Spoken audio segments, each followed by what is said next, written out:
Tell all na! Yan ang pahayag ng abogado ng mag-asawang Sara at Curly Discaya nang humarap ang mga ito sa pagdinig ng Independent Commission for Infrastructure ngayong Martes. Nakahanda na niya ang mag-asawa na isiwalat lahat ng kanilang nalalaman. Samantala, pumirma naman ang kasunduan ng ICI at Anti-Money Laundering Council bilang pagpapaigting ng investigasyon sa korupsyong nangyayari sa bansa. Ang balitang A to Z, hatid ni Naomi Almohan. Suot ang kanyang designer bag habang ang isa na may naka-bulletproof vest. Humarap ngayong Martes sa Independent Commission for Infrastructure ang mag-asawang Sara at Curly Discaya. Kaugnay pa rin ito ng investigasyon ng ICI sa kanilang kinasasangkutang korupsyon sa flood control project sa bansa. Handa na raw silang isiwalat lahat ng mga nakinabang pa sa katiwalian. About money, about the particular persons, nabanggit sa affidavit, kung ano yung transaction, ano yung history. Tell all na kami lahat. Wala na kami tinatago.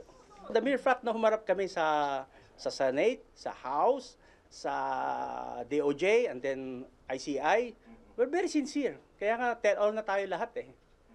Ano pa bang hinihingi yung sinseridad ng mag-asawa? Nakasaad na sa affidavit na isinumite ng mga Discaya sa ICI ang iba pang mga sangkot sa anomalya. We will have a supplemental affidavit, so magdadagdag kami ng mga pangalan doon in due time. Pero nang tanungin kung may sangkot pang mga kongresista at senador na isisiwalat. No comment. Habang ang mga ledger na naglalaman naman ng mga transaksyon at iba pang dawit na opisyal, inihahanda na rin ang kanilang kampo para maisumite sa pagdinig. Nagdesisyon aniya ang mag-asawang Discaya na ibunyag ang lahat ng kanilang nalalaman matapos pagbabatuhin ng putik ng mga flood survivor at environmentalist ang gate ng kanilang bahay. Naka-freeze na rin aniya lahat ng bank accounts ng mga Discaya at mga nagmamahalan nitong mga sasakyan na ang iba pa nga sa ibang bansa lang naman mabibili. Cancel yung 9 licenses nila ng pickup eh. So walang trabaho. Nakatakdang humarap muli sa ICI hearing ang mag-asawa sa susunod na linggo. Samantala, pumirma ang ICI ng kasunduan sa Anti-Money Laundering Council o AMLC ngayong Martes. This will strengthen interagency collaboration and ensure that questionable projects are examined from all angles. The ICI will look at questionable government infrastructure projects.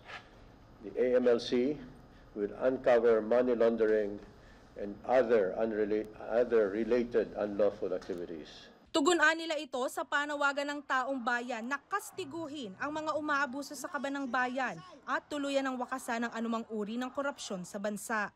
Matatandaan nitong mga nakaraang linggo lang, bilyong-bilyong assets na ang freeze at iminungkahing i-freeze ng AMLC. Tulad ng mga luxury cars at bank assets ng mga Discaya, bilyong-bilyong halaga ng air assets ni Zaldico at luxury cars ng mga DPWH Bulacan District Engineers gaya ni Bryce Hernandez na kasalukuyang nasa kustodiya na ng ICI ang Lamborghini Urus at GMC Yukon Denali.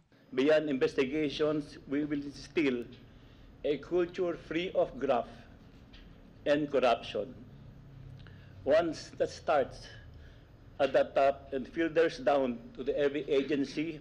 Kaya ang AMLC nakatakda ring silipin at imbestigahan ang bank assets maging transactions ng mga mambabatas o government officials na nasasangkot din sa irregularidad. Nakahanda ring tumulong sa audit ang BIR.